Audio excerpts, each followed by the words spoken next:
Well, hello everyone. We are here in Berea for the first day of Browns Training Camp 2015, and it was a pretty exciting day. All eyes today were on Terrell Pryor, trying to see if he can make it as a wide receiver. And boy, Tom, he sure looked the part. He came out here and looked so athletic and big and physical in that uniform. And you know what? He caught the ball well, and he really made it look like this is an experiment worth trying. I don't know if the ball hit the ground, and with drills, he caught a couple passes in 11 on 11. Yeah, he looked really good. Obviously, no pads yet. We'll get a much better idea, I think, on Saturday when there's a little bit more contact and there are pads, and there's, as we know, there's going to be a little bit more bumping. But yeah, first day looked good. And you know, we talked to Joe Hayden after practice about him and what he thought, and he said, hey, it looks like it can work. And you know, he also made the point, and I agree with this 100%.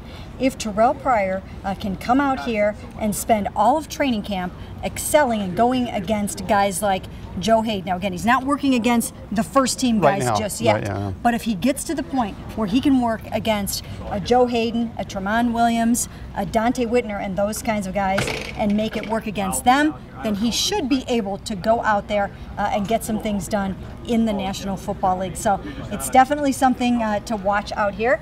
Of course, the quarterbacks are always another thing to watch. Now, Josh McCown, first team quarterback, and then Johnny Manziel, second team. So, you know, they both had their ups and downs, but I think what you're seeing is, again, more command of the offense, a lot of leadership out of Josh McCown, and he made some nice plays today. Yeah, he did. It was, again, I think we're going to see this all training game. The defense is going to be ahead of the offense. But yeah, McCown made a couple nice plays. I did think Johnny struggled a little bit today in 11 on 11s, but yeah, we'll see how it plays out, but I don't think there's any question right now that it's Josh McCown's job to lose. Now, the thing to remember about Johnny, because people are going to see the tweets and hear the reports, you know, that he isn't doing well and that he's getting passes batted down.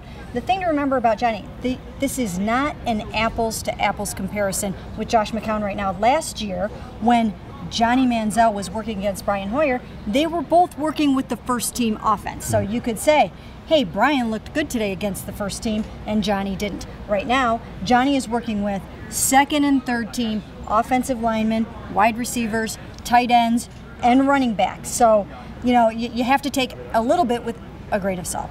Yeah, I agree. And also he playing against the second and third groups as well. We'll see. Well, you know, hopefully for him, he gets better. But it's very early, and again, once they get the pads on, I always think that then you get a much better idea of who's doing what out here. Full pads again, first time on Saturday. Now, some guys were back from injuries today, and that's an encouraging sign for the Browns. You've got Tayshawn Gibson back in there.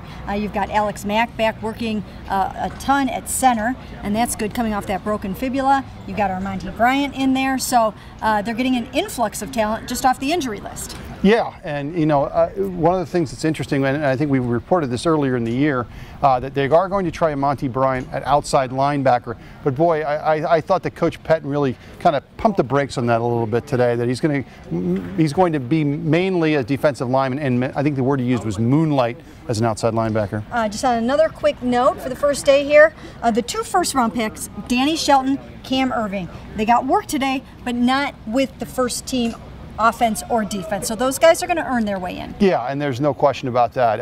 That's the coaches want here. They don't want anyone having a sense of entitlement, and that's the way it should be. And, you know, Coach wrapped up practice about a half an hour early today. He had them out there for about 2 hours. Didn't want to overdo it on the first day. He wants them to get to September healthy and ready to go. And that's also it for us from Berea Browns Training Camp.